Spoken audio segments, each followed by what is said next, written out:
देवी अहल्या पंचकन्याओं में जिनका नाम आता है, गौतम ऋषि की पत्नी, भगवान श्री राम निषाद राज गुह, भगवान श्री राम के परम सखा।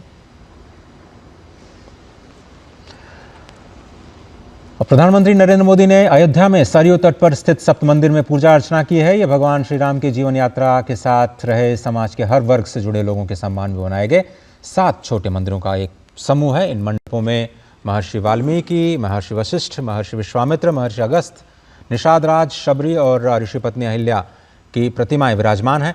सप्त मंडप का निर्माण राम मंदिर के परिसर के हिस्से के रूप में किया गया है। ये भगवान श्री राम की समावेशिता और भक्तों के प्रति उनके जुड़ाव को दर्शाता है।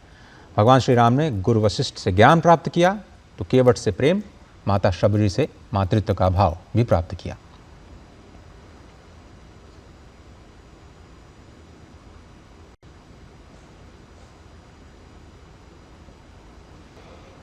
प्रधानमंत्री नरेंद्र मोदी सप्त मंदिर में दर्शन किया। उन्होंने श्रद्धावनत हैं निषाद राज गुह के सामने। भगवान निषाद राज गुह के वो मित्र सखा स्वरूप हैं भगवान श्री राम के, जिन्होंने जगत के भवसागर को पार करने वाले करुणा निधान को पार कराया था गंगा नदी। और वो उतराई मांगते हुए केवट ने जब कहा तो उन्होंने कहा कि देवी अहिल्या का भी मंदिर यहीं पर है। देवी अहिल्या का उद्धार भगवान श्री राम ने किया था।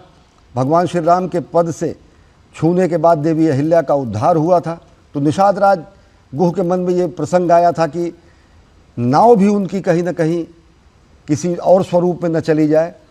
तो भगवान जो कि भवसागर को पार करते हैं, करुणानिधान जो कि भवसागर को पार लगाते हैं, उनको पार लगाने का काम किया था निषाद राज गुह ने। जब वनवास की यात्रा पर थे, 14 वर्षों के वनवास में थे, श्रृंगवेरपुर में जब मुलाकात हुई निषाद राज गुह से, तो निषाद राज ने भगवान को पार लगाया।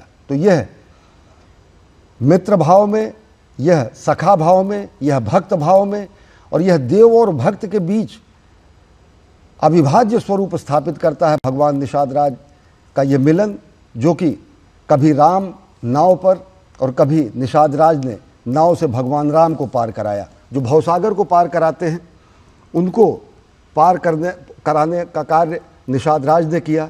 ये सनातन संस्कृति में ही संभव है। ये लाक्षणिकता, ये ऐतिहासिकता, ये पौराणिकता ये बताती है कि किस तरीके से भक्त और देव में कोई भेद नहीं रहता है अगर भावना प्रधान हो।